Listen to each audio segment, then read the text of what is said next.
나는 그 드넓은 바다가 썩지 않도록 하는 3%의 염분이 되고 싶은 시인 김일호입니다.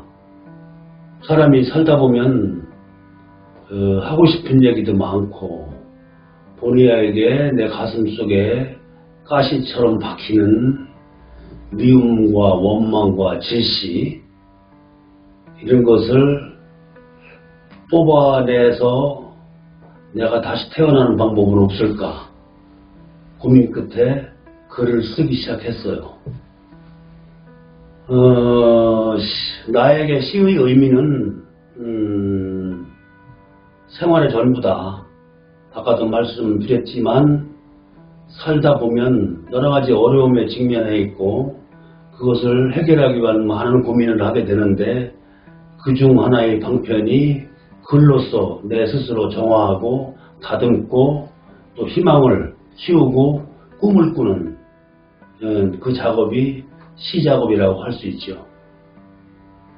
선과 악이라면 선, 어둠과 빛이라면 빛, 이걸 꼭 전달하고 싶은 그런 뜻에서 시를 쓰게 됐고 대체적으로 그 내용에 시의 내용에 그런 부분이 많이 들어있다고 볼 수 있겠죠.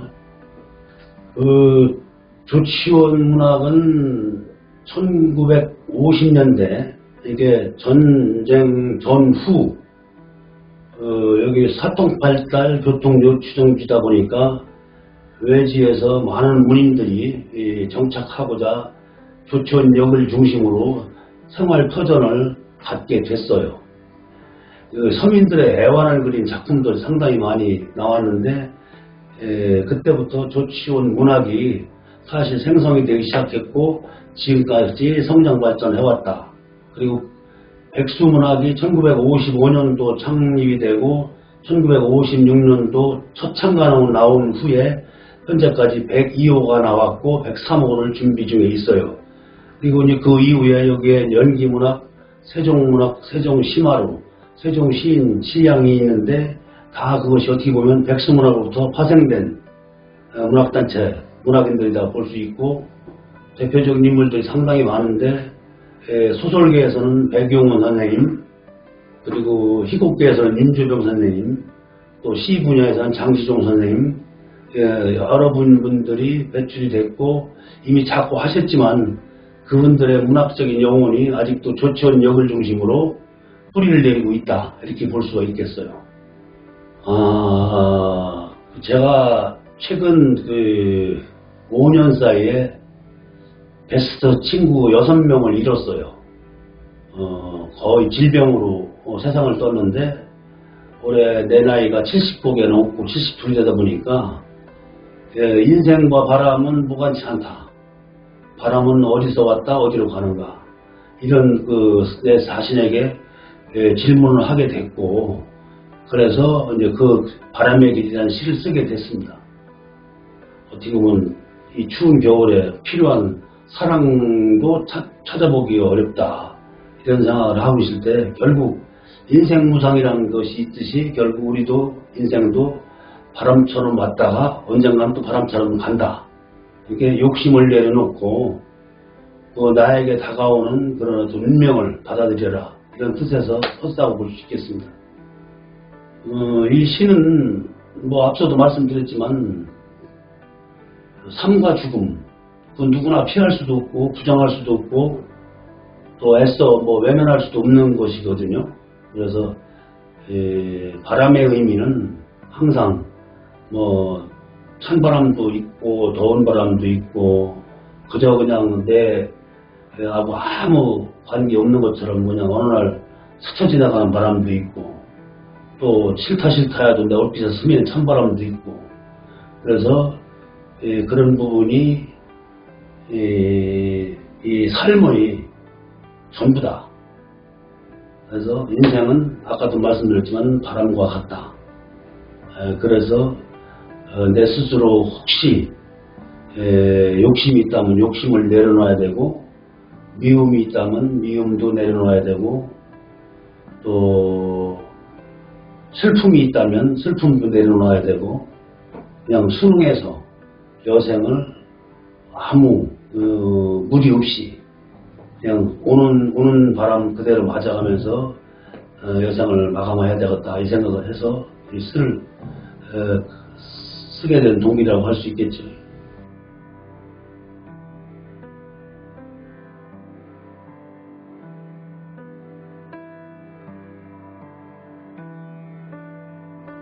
저는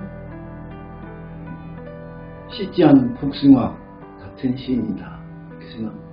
어릴 때부터 이제 글 쓰는 걸 좋아했고 상도 많이 탔고 그러면서 사춘기 겪으면서 좀 방황을 많이 했어요. 제가 방황을 많이 하면서 그때 이제 자연스럽게 이제 쓰게 된 것 같아요. 시를. 그러니까 나에 대한 고민을 하면서 쓰게 된 거죠. 그때 또 읽는 게 시집이 많았고 그래서 된 것 같아요. 저에 대한 항상 그 질문을 하는 거죠. 질문. 모든 질문이 결국은 저한테 이제 통하게 되는 거죠. 뭐 우주든 꽃이든 결론은 내 안의 것을 잡고 하는 거기 때문에 끊임없이 저에 대한 질문을 던지는 그런 행위인 것 같아요. 저희가 이제 5대째 살고 있기 때문에 쉽게 해서 이 집에 누가 살고 이 집에 누가 살고까지 이제 아는 정도니까 뗄 수 없는 관계죠. 주촌이라는 것은 저에게 있어서 혼란스럽지만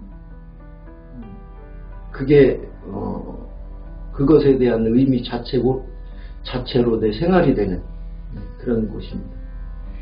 그것같이 주촌이라는 곳이 만물상 같은 곳이었어요. 만물상. 그러니까 뭐 공부하는 사람, 장사하는 사람, 군인, 각양각색의 그 여러 환경과 그 배경이 다른 사람들이 모였다 또 가고 이렇게 하는 곳이기 때문에 그런 그 자원으로는 제 작품 활동에 플러스가 됐다고는 보죠. 한쪽으로 치우치지는 못했지만 좀 이렇게 넓게 바라보는 시야는 갖게 해줬습니다. 예. 우리 아버님이 돌아가셨는데 아버님이 쓰시던 수첩에 제가 무슨 아이스크림이라고 이렇게 딱 적혀 있는 걸 제가 봤어요. 그래서 손주를 사주기 위해서 적으셨는지 아니면 본인이 이제 저같이 어떤 그런 맛있어서 적어 놓으셨던지 둘 중에 하나일 텐데 그 행위가 결국은 거품 같은 것이 되어버렸잖아요. 이미 아무리 적어도 돌아가셨으니까. 그러니까 그것을 보면서 당신은 이렇게 당신이 그때 그 순간에 열망해서 적던 것도 적어놓은 것도 결국은 험하게 사라져버린 거품같이 이렇게 없어져 버렸구나. 그런데 나는 또 그 거품 같은 짓을 내가 또 하고 있구나. 그래서 하고 있지만 어쨌거나 나는 오늘 살기 때문에 그냥 덤덤하게 이것을 적어둔다. 거품이 될 줄 알면서도 이 거품으로 남기는 이 행위 이렇게 이제 작성하는 거였습니다. 원이라고 그래서 동그란 원이라고 그래서 그것이 어떤 실체가 없는 건 아니다. 이제 이런 좀 관념적인 얘기인데 뭐 각이진 물건은 눈에 잘 띄지만 그렇다고 이 구체가 또 안 보이는 건 아니거든요. 그래서 나도 조금 이제 둥그러 가는 게 아닌가 이런 마음을 가졌어요. 이 시를 쓰면서. 이 투영이라는 게 비춰보는 거잖아요. 이렇게 뭐를 통해서.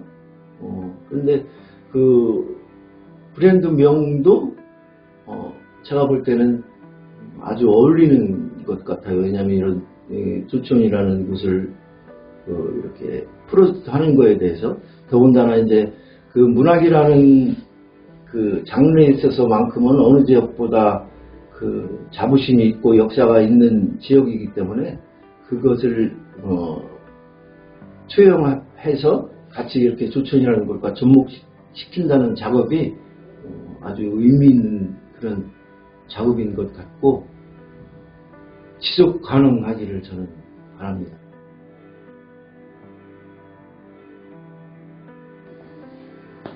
저는 그 세종시에 이주한 지 16년 차인 장석춘입니다. 세종시는 계속 그 발전하는 도시이기 때문에 이 도시에 와서 같이 문화 활동을 할 수 있어서 너무 행복한 사람입니다. 나에게 있어서 제가 이제 2번째 시집을 얼마 전에 냈는데 거기에도 그런 얘기를 쓴 적이 있어요. 시는 나에게 있어서 존재감을 나타내는 것이다. 그리고 시의 그 원천은 그리움이 아닌가 해서 결국은 시를 쓰는 것은 내가 살아있다는 것을 나타나는 것이고 또 끊임없이 무언가를 그리워한다는 그런 의미에서 시를 쓰는 것 같아요. 내가 갖고 있는 생각에 한 사람이라도 같이 공감을 한다면 상당히 반가운 일이고 좋은 일이죠. 그래서 내가 표현하는 그런 어떤 시어들이나 생각들을 누구에게 전달했을 때 같이 공감할 수 있다면 그게 가장 고맙고 반가운 일입니다. 조치원은 내가 이제 시로 등단하면서 그 자리를 잡은 곳이 바로 조치원입니다. 세종시에 내려와서 토론 생활을 하면서 결국은 전문적으로 시를 쓰게 되었고 등단이라는 계기를 가졌기 때문에 상당히 의미가 큽니다. 결국은 조치원은 내 그 인생 이막을 새로 펼치는 그런 곳이었습니다. 지원문학은 이제 1955년 백수문학회가 창립되고 그 이듬해 백수문학이라는 지역 문예지죠. 지역 문예지가 지금까지 발간되고 있어요. 그래서 세종시에 아주 명실공히 뿌리라고 생각합니다. 세종시 문학의 뿌리로서 앞으로 상당히 확장성이 있는 지역입니다. 투영이라는 것은 이제 그 모습을 비춰보는 것이기 때문에 저는 그렇게 해석을 했습니다.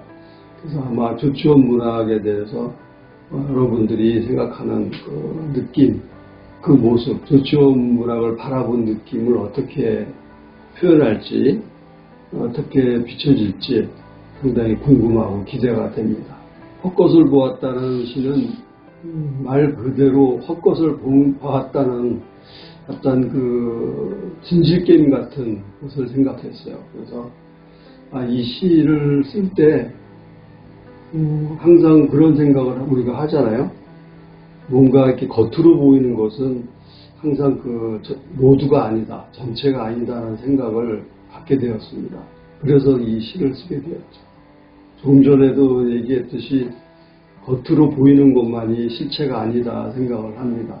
저는 그 영혼놀이라는 것을 많이 즐겨 쓰는데 그런 단어를 결국은 영혼도 자유로워야 된다. 내 신체, 몸 안에서 있는 영혼보다 밖으로 나와서 떠다니는 그 놀이가 저는 영혼놀이가 상당히 좋다고 보는데 아마 이 헛것을 보았다 이것도 그런 자유로운 영혼이 있었기에 아마 쓰게 되지 않았을까 생각이 듭니다. 대부분 우리는 그 겉에 보이는 것에 상당히 치중하죠. 그래서 거칠애라는 말도 아마 그런 의미로 많이 쓰여지는데 그런 것보다도 우리가 시를 읽는 분들이 내면에 내가 무엇인가, 내가 겉은 무엇이고 속은 무엇인가 하는 것을 한 번쯤은 좀 생각해보는 계기가 되었으면 좋겠어요. 저도 내 속을 잘 모릅니다. 그러니까 우리가 겉에 보이질 거울에 비친 내 모습하고 거울 없이 내가 나를 들여다보는 그런 것들을 평소에 많이 좀 시도를 하고 그러고 싶어요. 근데 그게 쉬운 일은 아니죠. 그래서 어떤 때는 그야말로 바람에게 물어보기도 하고 구름에게도 물어보고 하는데 이 시를 쓰면서 진정한 내 모습을 아마 찾아가는 그런 과정이 아닌가 생각을 했습니다.